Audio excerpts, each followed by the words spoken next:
moving into this latest Kickstarter campaign, um, first of all, why did you decide to do a Kickstarter? You've done one previously, you did super well, also about 2.5 million, I believe.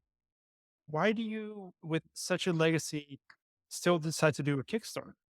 The adventure gaming industry, the Mhm. tabletop games industry, one of its biggest problems is marketing and marketing penetration, being able to let people know what it is that you're doing.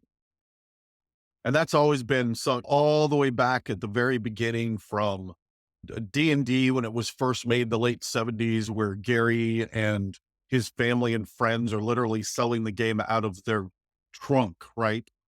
All the way up to today, it's still hard to get people to know what it is because we just don't have good channels for marketing.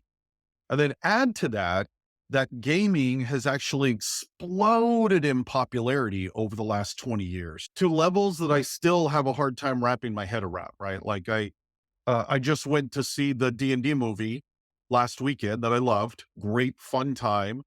And I'm sitting there thinking to myself that even 15 years ago, I could not have imagined that I'd be sitting in a theater watching a full on, giant Hollywood blockbuster movie of Dungeons and Dragons, right?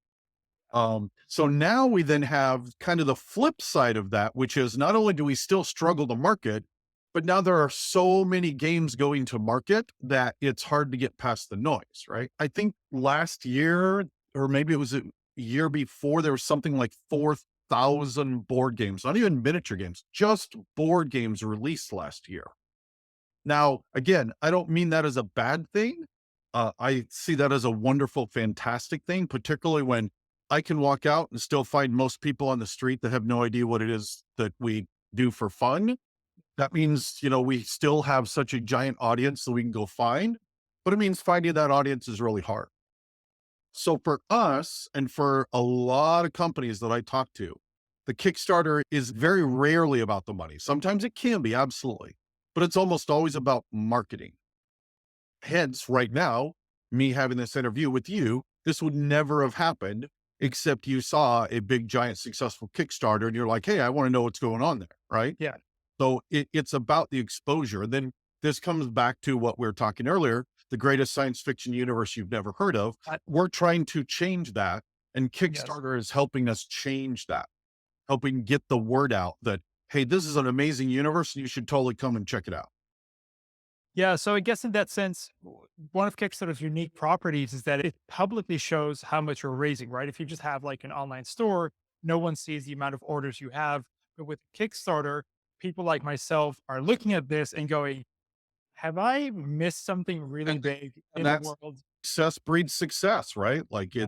we were just talking, we've broken into the top 50 Kickstarters of all time right now. Can we get into the top 20? Can we get into the top 15? Could we get into the top 10?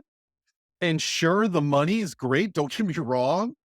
But to me, it's about what would that say about this property that we love? How many new eyes for years to come would be finding this game because every time they go and search, hey, what's the top 20 Kickstarters, which everyone loves to do, and ours is in there every time, right? So to us, that's the magic that we're trying to find is to get more eyes and more people sitting at tables, tossing dice or reading one of our books, and Kickstarter's helping us do that.